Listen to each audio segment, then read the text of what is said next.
Hey, Veronica. Hey, Tom. Want to do a show? That was weirdly anticlimactic. They didn't see the build up to this. No, no, I See, know. that's the problem. Yeah, that's a problem. Huge build up. There were parades and clowns and Hey, klezmer Tom. bands. I Yeah. think I'm going to join World of Warcraft again. What breaking news here? Whoa, whoa. I need a Yeah. breaking news sound. I think That's Scott convinced amazing. me on TMS this morning. Wow. Yeah, it's Wow. beard scratching news. It did. It's I was beard scratchingly involuntary. news. Yeah. I didn't even mean to do that. It just hmm happened. Yeah. So Wow, you lay this on me right before the show? I know. All right. Well, We'll talk more later. I can't wait to have you over at my garrison. Yay! Okay, sorry. Whoa, that was loud. That was so loud. I heard it echoing through your house. You ready? Yeah. Here we go. When having tea with the Queen, you must remember three important things. 1. Pinky up. 2. Never wear a hat more audacious than hers. And 3. Make sure you wear your DTNS t-shirt. To become Queen appropriate, go to dailytechnewsshow.com/support. This is the Daily Tech News for Monday, January 26th, 2015. I'm Tom Merritt. Joining me today, Ms. Veronica Belmont, new media and TV host, writer, co-host of Sword and Laser with me. How's it going, Veronica? Wow, time is just flying, isn't it? 26th already. I know, we're almost out of January. I know. I started getting all the Valentine's Day email propaganda Oh, in my really? inbox today. I'm like, oh, it's getting late in the month. I Are see. you preparing a Valentine's Day feature? Let's make a tech spin on it. Yeah. No, seems like it happens every January. We get to the end and we have no more January. No, and then it's just suddenly gone. You have to wait a whole nother year for another January. I know. It's like, It's what so long. gives? Why does January come only once a year? Let's take a look at the Think- headlines. Yeah, totally. GigaOM reports Cablevision is launching a Wi-Fi only cell phone service called Freewheel next month. Existing Cablevision internet customers will be able to add unlimited talk, text, and data for $9.95 a month. Others get to pay $29.95 a month. The service works with any Wi-Fi access point, but of course it takes advantage of existing Cablevision customers' Wi-Fi hotspots to give you coverage, as well as participating in the Cable Wi-Fi program, which involves Comcast, Cox, and Time Warner. There's about 300,000 access points across the country that you can take advantage of there. However, if you want to authenticate through the Android apps for this, you have to buy their version of the Motorola Moto G with the preloaded apps, and they're selling it for $99.95. Sound All right. like a deal? Sounds like a deal, yes.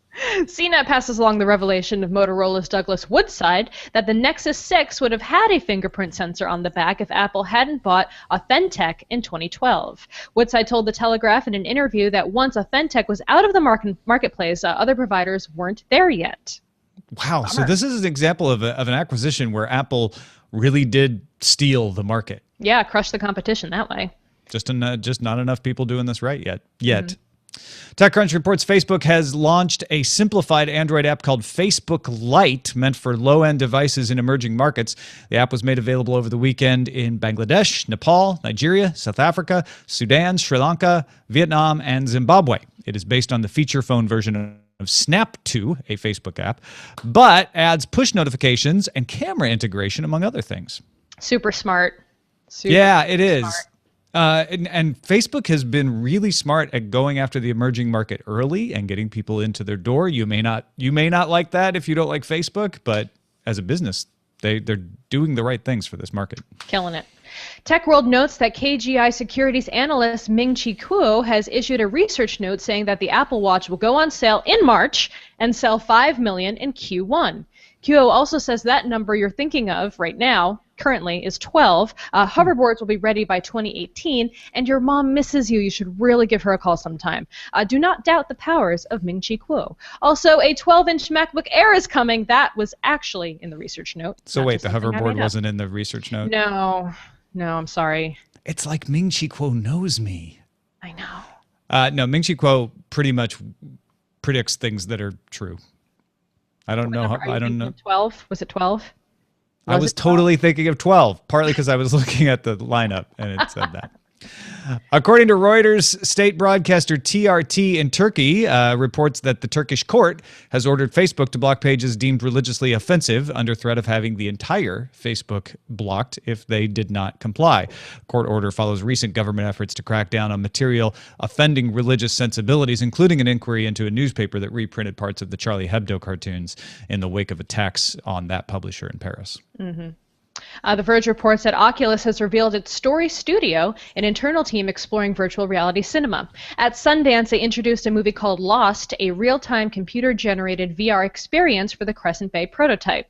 The movie is directed by Sascha Unseld, a former Pixar animator, and is about 5 minutes long, but could be as short as 3.5 minutes or as long as 10 because it takes place in a virtual environment where the viewer's actions change the pace of storytelling, which is so awesome.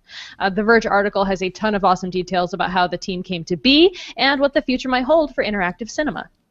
This is going to be like the video of the horse where you see all four legs off the ground for the first time it's historically, happening for us, right? The virtual reality thing is actually happening in our lives. I mean, the idea of we're not just going to take a movie and put it in Oculus, which they've done. We're going to try to figure out how to create. This is the birth of a brand new way of telling stories. Immersive, interactive, completely awesome. This is exactly what I've been waiting for so long. Can you imagine looking at movie listings and being like, well, how long is it? Oh, it says here 65 to 125 minutes, depending. And also the replayability factor. Yeah, right. This is like a choose your own adventure film style where now you get to actually go back and say oh, I didn't want that ending. I'm going to go to an earlier save point and start over. It does take away the shared experience. If you're both going at different paces, I guess there would be a way to program it so that two people would go through it at the same time and see the same things. But if you're not, somebody could be done and waiting for you. Or you could do a group voting thing where if you had 15 people watching at the same time, you could all collectively make a decision about what was going to happen next. Yeah. Should we go left and watch over there, or should we head up? Oh, anyway, I'm excited about that stuff. So many possibilities. The Verge has a story detailing efforts by Comcast to overcome opposition to its merger with cable giant and rival Time Warner, with a ghost letter writing campaign to the FCC from politicians in the affected communities. Comcast asserts the letters show its broad grassroots backing, but The Verge says records show that a Comcast official has been sending exact wording to different officials, including a councilman, and that finishing touches are put on the letter by a former FCC official named Rosemary Harold, who is now a partner at one of the nation's foremost telecom law firms in Washington, D.C. Can we talk about how funny it is to put the words grassroots and Comcast in the same sentence? How little sense that should actually make? No sense. It should make no sense to any of you. I'm sure there are people unaffiliated with Comcast who like Comcast out there. Enough to start a grassroots writing campaign? That's the thing, is this letter writing campaign is not grass. This is AstroTurf. This is the definition of AstroTurf. Yes. My thing is people are getting outraged by this, and I think it's right to expose it and say, hey, guys, this isn't as grassroots as maybe they would like you to think or at all. But it's also something that every business does these days. It's not shocking that Comcast is doing this. It's not. It's just funny that they're doing it. Especially funny to you, I'm sure. Yes. All right, moving on. The Verge also has the news that AT&T has closed a deal to purchase Nextel Mexico, a wireless provider with around 3 million subscribers and a network estimated to cover 76 million people. AT&T will pay $1.875 billion for the company. You may recall that in November, AT&T reached a deal to acquire...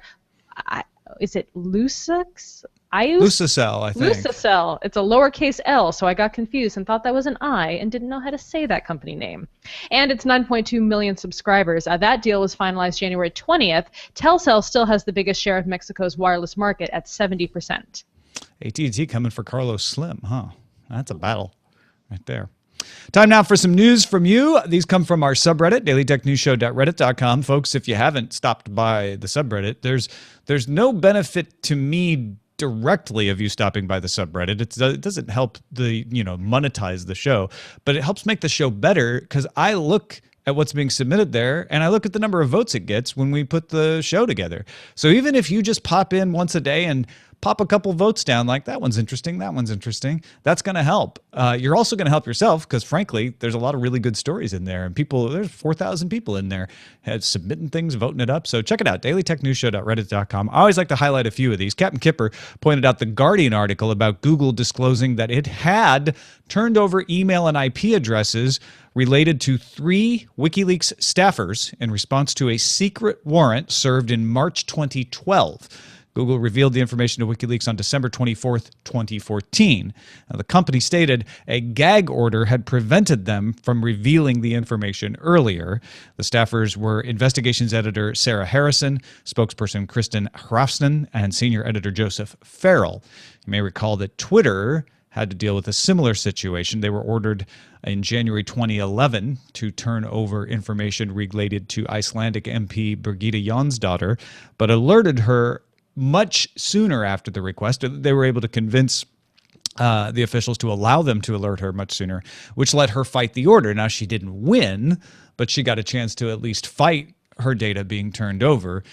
There's a lot of anger at Google from WikiLeaks over this, and Google hasn't clarified when they found out they could tell WikiLeaks. Google also is not unusual because Twitter was never publicly saying anything about what they turned over to Jonsdottir. Interesting. Yeah, it's a tricky situation because you don't know what's going on with Google. Google may be doing the only thing that the courts and the officials have allowed them to do. That's one of the problems with the lack of transparency in the U.S. Or maybe they found out a while back and they haven't fought as hard as Twitter. That's what a lot of people think, but there's just no way of knowing. Absolutely. A correction to an earlier story. It is IUSACEL or AUSACEL. So it was a capital I, not a lowercase l. So USACEL. Okay. All right. Well, I led you astray. My fault. Because it's IAE, AEIOU, IAEOU. So the I would be pronounced like an E. USACEL? USACEL? Sure. I don't know. I'm sure someone will be able to write in and tell us we're how going to to get so many properly say emails that. now. Thank you in advance for your corrections. Moving on, Starfury Zeta sent us this TechCrunch report that Dish's new streaming video subscription service Sling TV will begin rolling out to people who pre-registered tomorrow.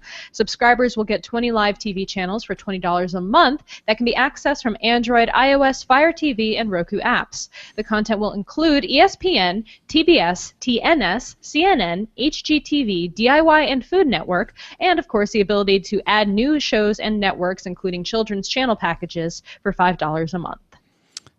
Yeah, I hope that I get an invite. I'm really excited to try this out. Although, according to the TechCrunch article, it doesn't work on Roku 2, only Roku 3. Oh. Which means I'll have to watch it on my Fire TV. Yeah, So well, you've got options. I hope it works on the Fire TV stick, so I don't have to go dig up the Fire TV box. Did you pre-register? I did. I put my name in, so... Put your name in the hat. Yeah. I got into Vessel, into their private beta. Oh, yeah? Yeah. So I've been able to play around with that. That's the kind of the Hulu of YouTubers. They're taking a lot of talent from YouTube stars and giving them their own little Hulu thing for $2.99 a month. I wish I was a YouTube star. You are. I just decided. Alex Howard submitted the AP article that concerns about navigation app Waze were raised at a meeting of the National Sheriff's Association Winter Conference in Washington. A particular concern is a function that allows Waze users to note to each other where police are located. Sheriff Mike Brown of Bedford County, Virginia, called the feature a police stalker. Waze spokeswoman Julie Mossler said the company shares information with the New York Police Department and other departments. So they're doing their best to cooperate with law enforcement. And then Nuala O'Connor, head of the Center for Democracy and Technology, says that that's the problem. Sharing information with law enforcement is the bigger concern here. What's Waze telling them? So nobody's happy, except maybe drivers who caught through traffic today. Yeah, man, I never really thought about that perspective. It does kind of, especially with all the heat going on recently with police and I can understand the nervousness on that side. Most people are, and Waze themselves says, look, this is just sharing information. There's no law against that. Right. And we do work with police to try to make sure that we're acting responsibly about things, which is why they haven't been shut down. There have been other traffic apps that have been shut down because they didn't work with law enforcement. Have there? Yeah, I don't know about that. Tell me. Yeah, there have been a couple of minor apps, and those apps were specifically about speed trap identification. That makes sense. Yeah. I mean, because when you see a police officer on Waze, you have no way of knowing if he was just there, if he had pulled someone over, if it was a traffic stop. There's no way of really getting that kind of level of information, that granularity there. That's fascinating. I turned that off because Turn what off? Well, not the police one, but the vehicle stopped on shoulder ahead. Because it's Why'd you turn that off? Because it's so annoying. It's like, warning, vehicle stopped on shoulder ahead. And I'm like, oh, it's like way over there. And you just freak me the crap out. Oh, I never get it. I don't have any sounds. I don't have any sounds. So it doesn't blare at me. Although yesterday, a couple days ago, I got a pop-up saying, "Brr, it's cold outside." I'm like, thanks? It's not even. It's like 45 degrees. But the only pop-up I've ever seen was for Taco Bell. Oh. Like an ad. No, this was like a notification. This is not interesting to people. I'm sorry. Yeah, that's the end of the headlines. Let's get into the story that you found today from the AP. I know you saw it on Mashable, but it's an Associated Press story about SNet in Cuba, which is essentially an intranet for Havana. They've done their own internet, even though it doesn't directly connect to the internet, right?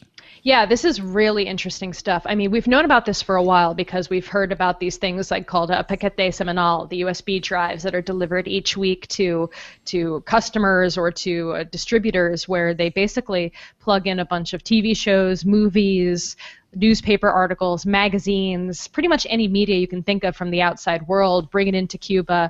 I think someone has a decent connection to the outside world, who is then putting it onto a USB drive that is then being disseminated throughout the country. Because internet is a major problem there, of course. They do not have easy access to the outside internet. Internet connections are available at cafes around the country, but it is very expensive considering that the average Cuban makes between $20 and $25 a week. The internet prices can be like $4 or $5 for an hour of use. So I think the average monthly salary in 2013 was $20 a month. $20 a month. So $5 an hour that's a big chunk of your salary there. It is a huge chunk, exactly. So people are finding ways of getting content and getting information, passed along from person to person.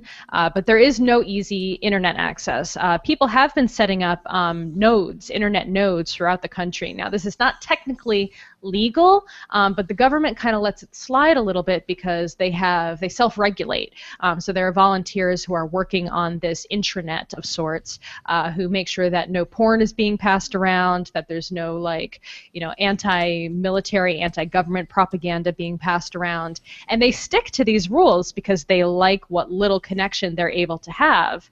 And I just think it's especially fascinating because they're making it happen on their own. They're not having the big support of a company like a Google or a Verizon or an AT&T. None of that has happened yet, though. Now that the sanctions have been taken away, hopefully that will start happening, though a lot of people are going to lose this source of income they have by creating these paquete semanals to pass around information on, or the people who are being paid to manage the nodes. So there's a lot of interesting lo-fi technological stuff happening over there. Well, and I think what fascinated me most about this is it's tempting to want to look at this story in the light of the control of information by the Cuban government. Is this a way to combat dissent? And it doesn't seem like that's why people are doing it necessarily. I'm sure it can be used. It may be used that way, or people may try to use it that way. But this is a pure example of the internet routing around, right? Yeah. So the paquete semanal that you're talking about, the USB drive, there was a quote in a Guardian article about it from December where they're like, yeah, our most popular shows are Vampire Diaries, Walking Dead, Breaking Bad, The 100. Yeah. And so that starts to make you realize, okay, so people in Cuba without any internet connection are able to get access to these things. Now, granted, it's $2.50 for a copy that's a week old, and that's a lot of money. but they're circulated, and there's no copy protection on these things. Like, Right. it's an interesting economy where it's about $17 to get the Friday upload. You're paying for early access, but everybody can copy everything because they're not following, international copyright law by getting them in the first place. And so they're like, it sounds like people are I'm sure a lot of paying people are louder, able to though. get them free because they just wait and watch them later.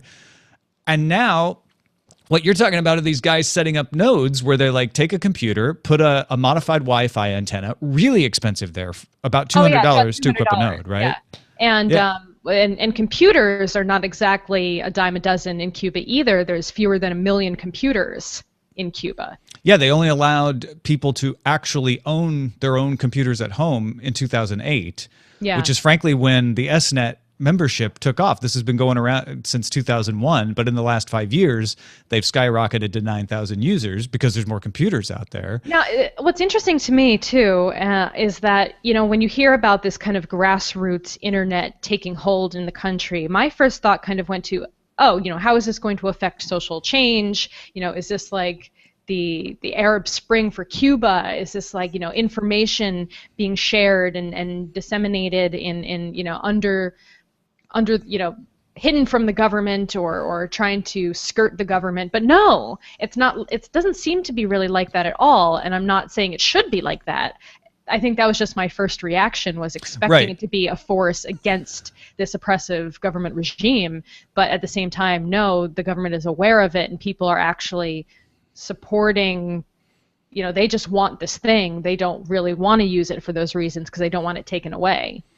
Yeah, essentially they avoid porn and politics because they know that if those two things show up and are not immediately squelched, the government will come in and take this away. But they've got 9,000 users across Havana, all on their own internet. And the internet, it's like the internet of the 90s, right? So when Eric they play Schmidt's video games. They play Warcraft. They play World of Warcraft and Call of Duty. They chat. They share plans to get together in Meet Space. They send photos. They cannot access YouTube. Well, there's even people with internet access in Cuba cannot access YouTube. Yeah, I think it's just blocked. Probably as much for bandwidth. They only have one fiber line, I believe, coming in from Venezuela. From Venezuela, yes. Yeah, is that right? Yes. Tensor Guy says that a lot of the computers come in care packages from Miami. So there's a limited way of getting access there. But again, setting aside the idea of what you think of the government and what you think of dissent, because I definitely have strong opinions, and I know, looking at the chat room, a lot of you guys do too. Just the idea that people are willing in that environment to say, you know what, though, we want to put up a node. We want to spend $200. We want to create Wi-Fi access points. We want to connect our own internet. This is what the internet's about. This is the spirit of the internet rising even under a very restricted environment. And it's almost a freer internet in a way, not in the content of the information, but in the fact that they have faster connections between each other than if they were to go use the expensive internet that the government provides, because the bandwidth is immediate. I just love the idea of there being like hotspots hidden around the city. They actually hide them like geocaches to keep the government from finding them, and the government goes around in their jeeps and tries to sniff out the Wi-Fi hotspots and take them down if they're unhappy with them. And just the idea of it is so old school and badass. There was the one story about the guy who had an Ethernet cable strung across his neighbor's apartment, and then the neighbor finally got tired of it and made him take it down. He's like, "Oh, I miss being on the SNET." Yeah. So what I am curious about, especially though, is now that Cuba's going to be open, it's going to have this more open anyway. More open, but people will be able to travel there if tourism becomes a factor, and I think it will be. Tourists from other countries are going to expect internet access. So, what's the infrastructure going to look like in the next 5 years? Is this something that's going to continue to improve? Even if the residents aren't allowed as wide access as you would hope that they would have, are they going to make use of this infrastructure in these more secretive ways? Because I'm sure they'll have to build a fatter pipe than just the one coming from Venezuela at some point. So there's, I think in the near future, we're going to see major changes and new ways in which people will be taking advantage of the burgeoning infrastructure that's going to occur. Well, two things struck me about this before we leave this topic. One is what you're saying about the gradual opening up of relations with the United States, and there's plenty of tourism in Cuba right now from the rest of the world. But you're right. There's going to be a big influx if this opens up. And there's going to be an influx in business. It seems like President Obama's administration really wants to have American tech companies come in. All of a sudden, they're not going to be happy with Paquete Semanal. The MPAA and the RIAA are going to come in and start putting their foot down about this sort of thing. So suddenly, they're going to have more restrictions on that kind of content that the government doesn't care as much about right now. Magazines, books, TV shows, movies being traded around. And the other thing is, this is a really cost-efficient way. These are people without a lot of resources, without a lot of money. It's expensive for them, but it's not expensive in the grand scheme of things. If you're a smart internet company, you go and you talk to Rafael Antonio Broche Moreno, who's the electrical engineer who helped build SNet, and you say, hey, let's help beef up your net, keep it as efficient as it is, keep the bandwidth speed as it is, connect you to the broader internet, and then we want you to help us, build up some mesh networks and some more efficient networks elsewhere, because this is very valuable what they've developed here. Yeah, but I mean, if they continue to develop, the government will continue to put their foot down on it if they don't want it there. So it doesn't really, I don't know. But I'm just talking about purely from a structure and cost standpoint. Yeah. Not the content management standpoint. It would take very little. Yeah. Yeah. I mean, this is a very efficient way to run a network that they've developed. There's a lot to be learned from folks. And to be clear, like people are saying in the chat rooms, that hotels do have their own satellite connections to the internet. But I guess I meant more if they were going to build more pipes, if they were going to rely on things other than satellite connections. I think that's a good point. Help the locals more too. You suddenly have a U.S. company that's allowed to build a hotel there. They're gonna want to fund a fiber connection from the mainland there. That's a really good point. All right, our pick of the day comes from Dr. Carl. Do you remember Carl, the med student? Of course. He's been a doctor for years I know. now. And he has been enjoying video game music cover bands for years, and it never occurred that maybe not everyone knows the bands he likes. It's perfect work music because there are no words. They are all songs you already know and love, and presumably they were originally written with the purpose of keeping the player motivated and alert. There's enough bands out there that you can find whatever fits your mood. Really high-quality, loungy jazz covers of everything from the Battletoads to Plants vs. Zombies. One of the standouts he likes is the One-Ups. If you aren't into jazz and are looking for some more upbeat stuff, definitely check out Vomitron, Year 200X, and Charlie Parra del Riego. These are more metal-y covers of video games. I'd like to throw in Andrew Allen Trio, have a great album of video game covers out there as well. That's jazzy, though, not metal. And Dr. Carl says, or if you're looking for lols, check out Brental Floss, a YouTuber that's put out a couple of studio-quality albums of his covers. His spin is adding literal, hilarious, and often NSFW lyrics to all of the classics. Finally, of note, there are quite a few full orchestral albums out there as well that you might find enjoyable. And he put some links in his email to the One-Ups, Charlie Parra del Riego, Vomitron, and Year 200X, as well as Brental Floss. Vomitron. Love it. It's so hard to say. Good stuff, man. Thanks for sending that, Dr. Carl. Finish up with a couple of messages of the day. Gerhard wrote in and said, after a discussion with our company's Microsoft account manager, they informed me that the free version of Windows 10 is only for consumers, not business.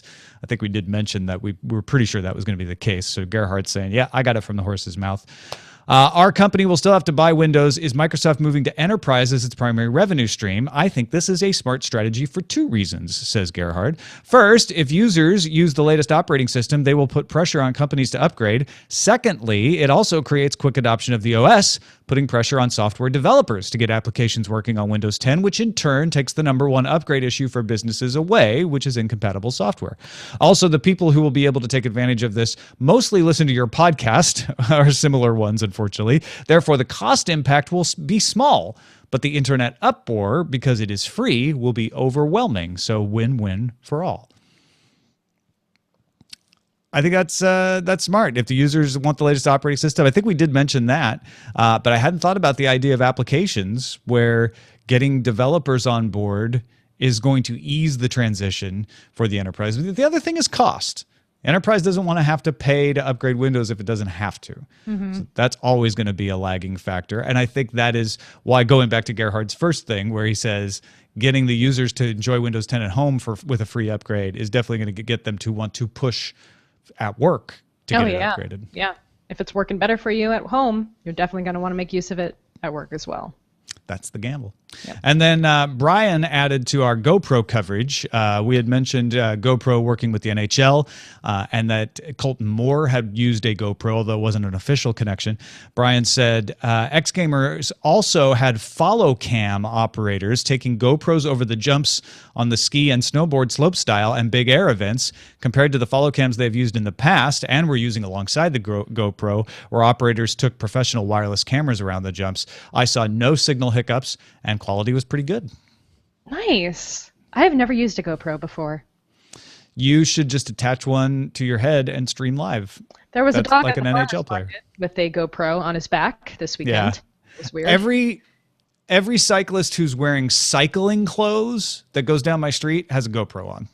Well, that's good just for, if they get hit by a car, they've got proof. It's like a dashboard cam for bicyclists. I hadn't even thought of that. No, that's exactly what it's used for. No, I thought it was just them recording their route, but they're not being super extreme every day, Tom. They don't need to. I just thought they were that video. dedicated, but it's also a safety matter. That's cool. Yes. All right. Send us your feedback at dailytechnewsshow.com. Thanks to everybody who writes in. And that's it for the show. Follow Veronica, twitter.com/Veronica, Veronica. Do you know? I mean, do people know how to spell Veronica? Why am I spelling Veronica? So. Sometimes there's a K in there. Maybe you don't know how to say her but name. Maybe. Veronica Belmont. That's how you say it. I love that. She has her own jingle. I so love that. Anything going on soon? Swordandlaser.com, obviously, we both co-host. You should tell your listeners that if they enjoyed hearing me on the show today, they should subscribe to the Patreon. And if we get to the next Patreon level, me and Scott Johnson will be regular contributors to the show. Yes, if you'd like more Veronica, dailytechnewsshow.com/support. Thanks to everybody who already backs us. You guys are good. You're awesome. You're the best. And Scott and I are actually cooking up a new Patreon level item for people as well. So more on that soon. But yeah, get Veronica back more often. Help us out at patreon.com/acedetect or dailytechnewsshow.com/support. Thanks, Veronica. Thanks for having me. It was really fun. It was. Don't forget you can have a voice in what stories we cover at our subreddit, dailytechnewsshow.reddit.com, or email address feedback at dailytechnewsshow.com. Our phone number, 512-59-DAILY, 512-593-2459. Listen to the show live, 4:30 Eastern, 1:30 Pacific, Monday through Friday at alphageekradio.com, and our website is dailytechnewsshow.com. Back tomorrow with Patrick Beja and Justin Robert Young. Talk to you then. This podcast is part of the Frog Pants Studios Network. For more information about this and other shows, visit frogpants.com. Audio program so good, it's like you're there. Diamond Club hopes you have enjoyed this program. Boom. I didn't know there was a Diamond Club one, too. Diamond Club hopes you have enjoyed this program. We gotta put that at the end of Sword and Laser. Yeah, I've got it. I'll give it to you. Okay. Cool.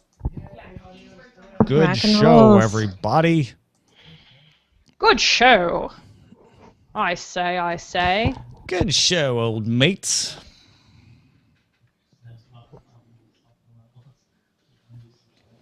Biocast says that motorcycle riders do the GoPro thing as well for some reason. Yeah. Mm-hmm. Smart. Just common sense. Veronica, Does that? What? Veronica Belmont. Yes. Is there anything you would like me to plug in the show notes? No, I don't do anything. I don't have a job, so just whatever. I think you have Fine. many jobs. No. What are you talking about? You have all sorts of thingies. Mm, My only job right now is going to be staying awake and feeding my... Oh my God, I don't know how to feed a baby. you'll learn. You're gonna have a human life in your hands in like mere hours. But I used to I mean, I've always had human lives in my hands, but Yes, usually they were you kept they them were alive for a good 7 they were years. old enough to yell at me if I was doing something wrong. Oh, Roger Chang keeping Veronica Belmont alive through sheer will for 6 years. Oh. I'm so excited! I can't wait for baby Chang! Ah! I barely am old enough to take care of myself. You're gonna have so much fun! You're never gonna sleep again! What? It's gonna be so cute! I'm gonna kiss See, her. when you say that, all I can think of is when Patrick used to come into work half awake and groggy. I know. Well, that just means then- that you're a good And husband. then Patrick had his first kid. Yeah, And it got even better. and it was even worse. Yeah. That was funny, Tom. Thank you. You're welcome. It's good to know. I had an intern back then to help out too. I used to have Camilla because he had to bring Seamus to work. This is when he was still an infant. We used to have Camilla look after him while we shot stuff. It's like, Camilla, I watch remember the baby. that. I don't remember that. Swedish intern, watch the baby. I remember her. I remember Camilla. I just don't remember the baby being in the studio. This was probably before we hired you. Really? Oh. You were Camilla's the only intern you know of, right? Well, Of the first intern you know of. yes, Camilla was the first. Because intern. there was one before Camilla. Oh. Dun dun dun. Dun dun Serafina knows her. Chloe. Oh no, I don't know her. That's Funny. Ah. So Internet Libre. Internet Libre. Then we have FidelNet. FidelNet. Well, let's not give Fidel any credit for this one. Yeah. Right, no, he doesn't get that. Avoid porn and politics. That's. The Good internet SEO. finds a way. I like that one. I like that one too. But that just reminds me of Jurassic Park. That's which just makes it even better because that's my favorite movie. Is it? So Clever girl. For some reason, I thought it was Back to the Future. no. Well, I can see why you would think that. Perhaps makes you're right. sense. You like giant old things walking around. Yeah. I don't know what that means. I don't know either, but I'm sure there's a metaphor that can fit. it. Roger's going to retire to a assisted living home called Jurassic Park. That'd be amazing. That's what that means. It's going to be called Cretaceous Acres. And Cretaceous Acres. That's so good. Hey Tom, should we go to Phoenix Comic-Con? Phoenix Comic-Con? I looked that up. What does that conflict with? Does it It's conflict- Memorial Day weekend. Oh, it is. Yeah. Is So that- maybe we should talk about it. I was like, Sam I was Sykes going to wants push us to for it. I come. was going to be like, we should just go. And then I looked up and it was Memorial Day weekend. And Yeah, we just Eileen got made me the promise whole Europe, to try yes, not to leave on. same holiday holidays. weekends. Yeah. I've got the same thing going on. And thankfully, Nertacular's not on July 4th weekend, so that helps. That helped huge. Dragon Con is just built in. Yeah, that they one's can't- going Built to into happen. your lives can't now. get out of that. Yeah. No. Is it like Is it kind of like a Christmas or a Thanksgiving? You just. Well, Justin's getting married there. Oh, that's right. Yeah, it's The gonna be two fun. houses, Battlestar Galactica and Game of Thrones, or something. Something like that. Something like that. Cretaceous Acres. I'm going to start that right after I finish up my casino. Remember my casino idea? And you could have it right next to Triassic Acres, and then you could have the KT boundary. No, the KT boundary should be the kind of like demarcation for a time zone. Yeah. Well, it could be like a mixing area where the two populations can hang out together. The old people and the dinosaurs? Is that what we're still talking about? Or we Yeah. could do Precambrian Park, and they could just be a bunch of oversized trilobites. That could be people over 50. We'll have Bob Dole kind of open up with the giant scissors. But wait, he can't use his other arm, can he? Dang. Oh, right. That was a thing. We used to call him the one-armed bandit. No, you didn't. No No. one ever called him that. Pay some respect to my graduation speaker. Oh, is he really? Yeah. You know, my Bob Dole. friend, actually, in his high school, they had, who's the guy that everyone makes fun of, does the roundhouse kicks? They wrote Chuck Norris. Chuck Norris? Yeah, like his kid my went to his God. high school, and he would I was keep thinking of the giving guy from commencement Always speech. Sunny. It's just kind of weird to see Chuck Norris give a speech at your high school. That is kind of weird. And he roundhoused it straight out of the he gym. did. The valedictorian gave the speech at my high school graduation. Sandy Really? File. Oh, good for her. Sandy File. That sounds kind of bad. Sandy File. Sandy File was also all-state in basketball. She was all-state God. basketball What's she and doing valedictorian. these days? She's working somewhere in Missouri. Has a couple kids. Oh, good. Couple of kids. It's something you do. It's like throw pillows after a while. A couple of kids. Is that what you think right now? 2 hours. Oh man. Like T-minus. I got a crib in my living room. My other room is filled with diapers and pampery things. Hey, So did you like your baby shower gift? Oh yes, the thank you very much for the Jolly Roger. What is it, a onesie or? It is a onesie. Yeah. But also the book, the Go the F Yes. to Sleep. Yeah, I'm gonna That's try. for you guys. That's not. Maybe don't read that to the baby. I'm gonna try to do what all parents do and not swear. It's gonna be so hard. Just teach them responsible swearing. No, my dad used to swear all the time when he drove. That's probably where I Shazbot. picked it up. That's why I say that. I say Jiminy Cricket. I'm gonna try to say barnacles. Pick up all the. But then you're just teaching them other swear words. It's just there's still swear words. The intent. They they're just not don't. lewd They just don't swear offend words. other people because they don't understand that they're Exactly. Yeah. That's like Eileen grew up learning all kinds of Tagalog swear words because her dad would only swear at the Lakers in Tagalog. And so she knew all these horrible things that she didn't really know what they meant. She knew they were horrible. I knew my dad sweared specifically when I didn't figure out a math problem he gave me, or he got stuck in traffic. What if you were trying to solve a math problem in traffic and then he got stuck and you weren't solving it? No, that's what he used to do. He would give me problems when he was driving me to school. It's like, why are you telling me now? It's like next time just taking the bus. It's faster.